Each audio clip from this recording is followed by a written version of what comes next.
Транспорттук прокуратура Баткендеги жана Жалал Абаддагы аба майдандарынын жанында 20 имарат мыйзамсыз курулганын жана бул имараттар башка жакка көчүрүлөт же бузулат деп массалык маалымат каражаттарынын биринде жарыялаган.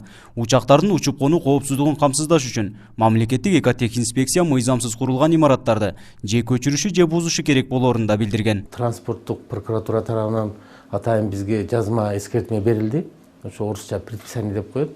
10 күндүк мөөнөт менен ошо Баткен аэропортунун айланасындагы жайгашкан үйлөр боюнча бүгүндө биздин инспекция иш алып барып атат.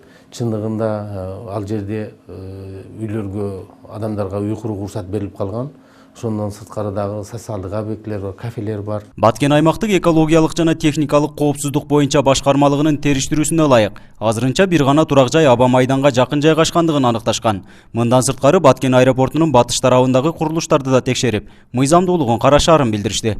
Курулуш курганга уруксат кагаздарын албастан өз билемдик менен Артыкбаев Гыламидин Рустемович тарабынан мындай турак жай үйү курулган.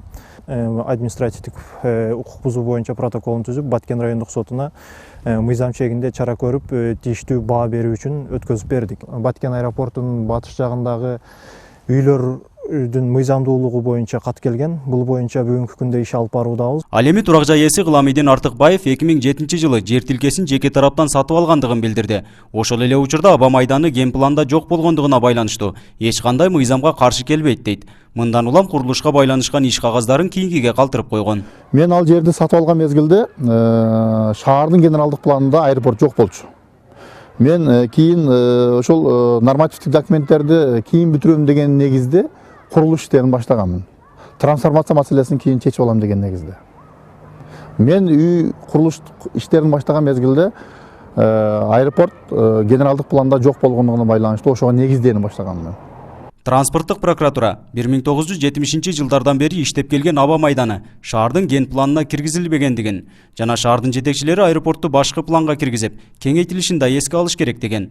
Анткени менен шаар бийлиги аба майданынын айланасындагы турак жайлар мыйзамдуу жол менен берилгендигин билдирди. Ал эми адистер аэропортту ген планга киргизүү жагы эч бир шартка туура келбестигин айтышат. Бул ошол маалда токтомдор чыгып, мыйзамдуу эле берилген.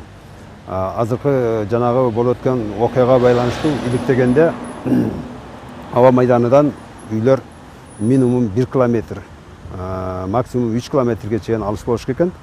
Бул такталып айта турган болсок, анда Баткен шаарыны ушу биз турган жерлерде эле баарын туура келбей калат экен да положение. Биз убактынча уруксат бердик, 5 гектарга расширенияга, анан немеге баягы аэропортты реконструкция кылышка.